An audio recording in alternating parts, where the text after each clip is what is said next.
తిన్ని రకాలేవి, export చేసిన రకాలేవి, పూర్తిగా ఉపయోగం లేని రకాలేవని 4 గంటలు డిస్కస్ చేస్తే మంచి ఐడియాస్ వచ్చాయి, ఆలోచనలు వచ్చాయి. అందుకే ఈ సంవత్సరం నుంచి సన్న రకాలని ప్రోత్సహించాలని, ఎక్స్పోర్ట్ రకాలను ప్రోత్సహించాలని, ఏవైతే ఉపయోగంలో లేనివో అవన్నీ కూడా రైతులకి చైతన్యపరిచి క్రమేపీ ఆపాలని చెప్పి ఒక ఆలోచనకు వచ్చాం. ముఖ్యమంత్రి గారి దృష్టిలో పెట్టి అవసరమైతే సన్న రకాలకి కొంత బోనస్ అయినా ఇచ్చి ఆ రకాలను ప్రోత్సహిస్తే మనకి వ్యవసాయం బాగుంటుంది. అదేవిధంగా వరి కంటే ఉద్యానవన పంటలకి విపరీతంగా లాభాలు వస్తున్నాయి అధ్యక్ష.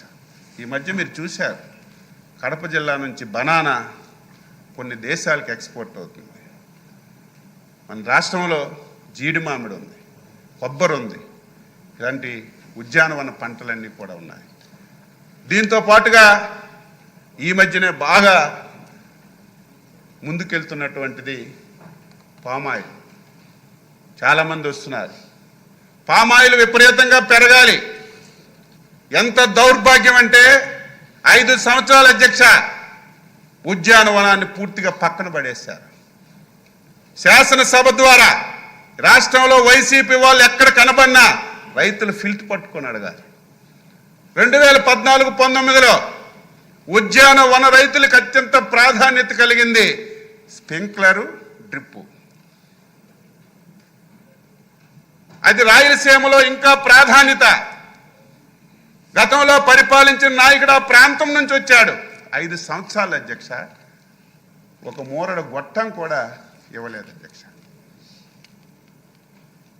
చివరి సంవత్సరంలో ఎలక్షన్లు వస్తున్నాయని చివరి సంవత్సరంలో ప్రారంభించారు. కంపెనీ వాళ్ళు ఆదరాబాదరగా వచ్చి పెడితే 1160 కోట్లు అప్పు పెట్టి వెళ్ళిపోయారు.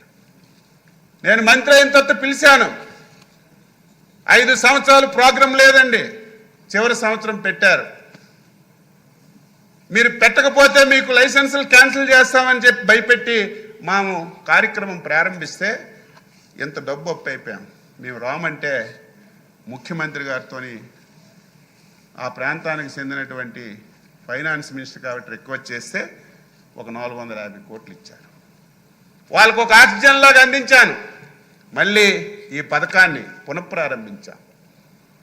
గర్వంగా చెప్తున్నాను, చంద్రబాబు నాయకత్వంలో మళ్ళీ 90% సబ్సిడీతో డ్రిప్పు, స్ప్రింక్లరు ఈ రాష్ట్రంలో అమలు చేస్తున్నాం. ఉద్యానవనాన్ని క్లస్టర్ బేస్లో తీసుకుంటున్నాం. ఎందుకంటే కేంద్ర ప్రభుత్వం క్లస్టర్లుగా మనం ఉద్యానవన పంటల్ని చేస్తే ఆర్థిక సహాయం అందిస్తుంది.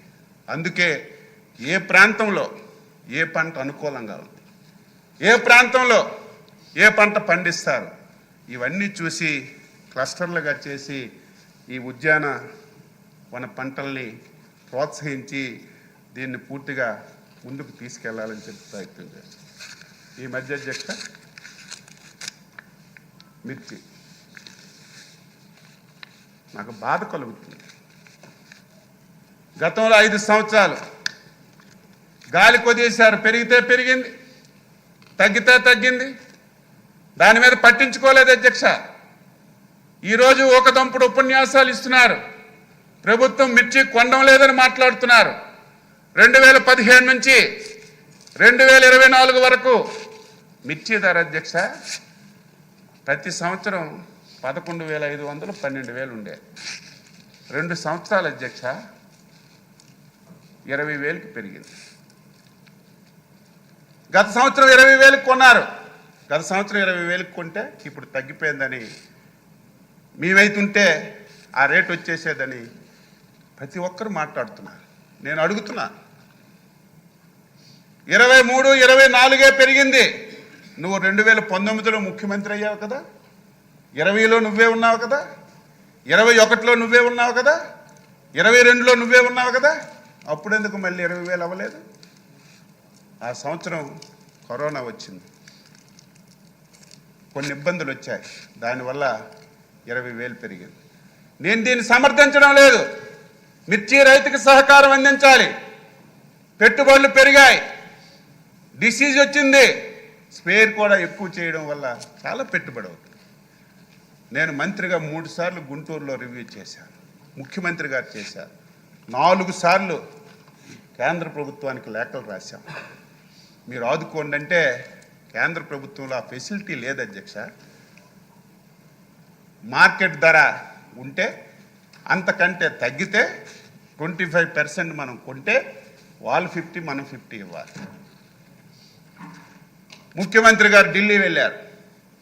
ఆ రోజు వ్యవసాయ శాఖ మంత్రి వారి ఇంట్లో ఫంక్షన్ ఉందని ఎక్కడో ఉంటే వ్యవసాయ శాఖ మంత్రి కార్యాలయానికి వెళ్ళి వీడియో కాన్ఫరెన్స్లో మాట్లాడి ఎట్టి పరిస్థితుల్లో మిర్చి రైతులకు ఆదుకోవాలని చంద్రబాబు నాయుడు గారు చేసిన కృషి ఫలించింది అధ్యక్ష. ఈరోజు మనకి 25% నుంచి 75% పెంచడానికి వాళ్ళు ఒప్పుకున్నారు. అదేవిధంగా ఎంఎస్పి కూడా 11,781 రూపాయలకి పెంచారు. అంతకంటే తగ్గితే మనం కొంటే 50% కేంద్ర ప్రభుత్వం ఇస్తుంది. ఈరోజు 6-7 రోజుల నుంచి నేను రోజు చూస్తున్నాను, ఎక్కడ ఇబ్బంది లేదు. 100, 200, 500, 1000 పెరుగుతూ వస్తుంది. ఈరోజు ఉదయం రివ్యూ చేశాను, చాలా ఆనందం. వచ్చిన బస్తాలు వచ్చినట్టుగా ఎక్స్పోర్ట్ అవుతున్నాయి. 14,000 రూపాయలు ఉంది కొన్ని రకాలు, కొన్ని 12,000 ఉంది, 13,000 ఉంది. మళ్ళీ పిచ్చోళ్ళు మీరు ఎందుకు కొండలేదంట. అసలు ముఖ్యమంత్రిగా చేసిన వాళ్ళు, ప్రభుత్వంలో పాలన చేసిన వాళ్ళు ఎప్పుడు కొంటారు? 11,000 కంటే తగ్గితే ప్రభుత్వం కొని 50-50 కింద రైతులకు మేలు చేయాలి. ఈరోజు 11,500 కంటే తగ్గలేదు. ఇది గ్రహించమని చెప్పుకోవచ్చు. మళ్ళీ ఈ మహానుభావుల అధ్యక్ష, అది కూడా మీకు చెప్పాలి. ఈ మహానుభావుడు ముఖ్యమంత్రిగా ఉన్నప్పుడు గుంటూరు మిర్చి యార్డ్లో 11,500 ధర ఉంది అధ్యక్ష. ఈ ద్వారా రైతులకి, ప్రజలకి తెలియచేయాలి. 11,500 ధర గుంటూరు మిర్చి యార్డ్లో ఉంటే ఆ రోజు ఈ మహానుభావుడు పెద్ద మనిషి 7,500 కొనండి అని మార్కెట్ ధర నిర్ణయించి జీవో ఇచ్చాడు అధ్యక్ష. ఈ ప్రపంచంలో ఎక్కడైనా జరుగుతుందా? మార్కెట్లో 11,500 ధరతో మిర్చి కొంటుంటే రాష్ట్ర ప్రభుత్వం 7,500కే ధర ప్రకటించి జీవో ఇచ్చిన పరిస్థితిని చూసిన తర్వాత కూడా, మేము చెప్పిన తర్వాత కూడా సిగ్గు లేకుండా ఇప్పటికీ మాట్లాడడం చాలా ఆశ్చర్యంగా ఉంది. ఈ ప్రభుత్వం అధ్యక్ష నిన్న మొన్న మళ్ళీ మాట్లాడుతున్నాడు. ఛాలెంజ్ చేస్తున్నాను, ఆ మనిషి పేరు చెప్పడానికి కూడా ఇష్టం లేదు. నిన్న మళ్ళీ మాట్లాడి నేను 500 మార్కెట్ ఇంటర్వెన్స్ ఫండ్